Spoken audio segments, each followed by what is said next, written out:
All right, so we're talking about organizational structure today. The first thing we ask is who does what work, and we answer that question through specialization and formalization. The next question that organizational structure addresses is who makes decisions. And in this case, we have centralization, chain of command, and span of control. And we'll start out by talking about centralization.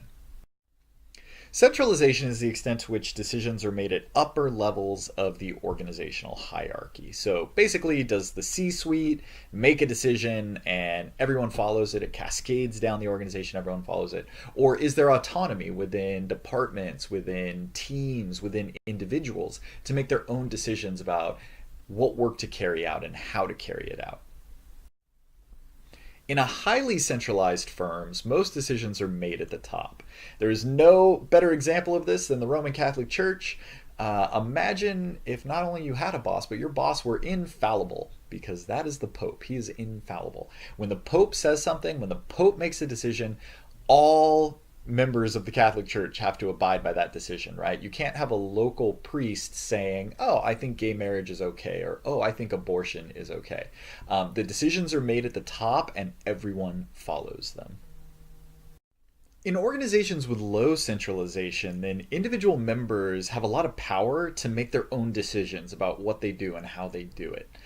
Even though it's not a private organization, Wikipedia is maybe the best example of an organization with incredibly low centralization. There's not a chief editor at Wikipedia deciding who's going to write what articles when, right?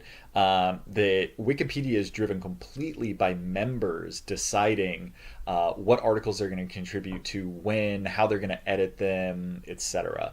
And so it's just this completely decentralized structure where each individual member is responsible for deciding what they will contribute and how they will contribute it.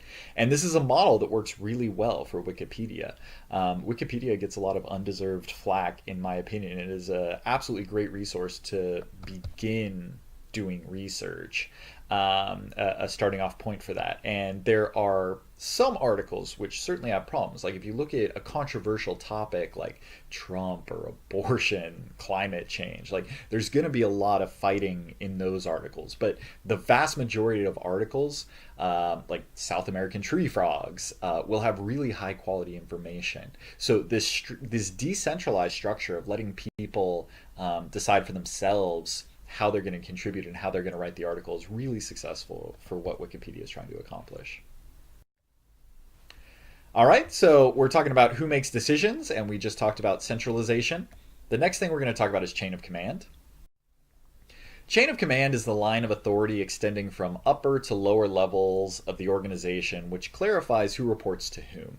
The military is probably the best example of an organization with a very strict chain of command. If your commanding officer tells you to do something in the military, you do it. You don't question it. You don't go above their head and ask their supervisor.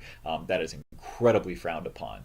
That you have this unbroken chain of command from the highest ranking general all the way down to the frontline soldier. The next thing we'll talk about is span of control. Span of control refers to how many people each manager is directly responsible for. Span of control substantially impacts labor costs. So we have two organizations here. The organization on the left side of the screen is tall and narrow. It has a span of 4.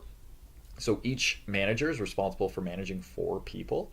And we wind up with 7 levels in this organization from the very top to the very bottom. The organization on the right is broader and flatter. It has a span of 8. So each manager is responsible for managing 8 people. And that has 5 levels. And as you can see, both organizations have the same number of frontline employees. Both organizations have 4,096 frontline employees.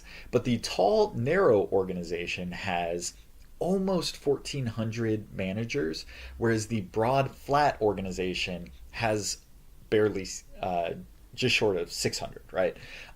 So more than twice as many managers in the tall, narrow company than the broad, flat one.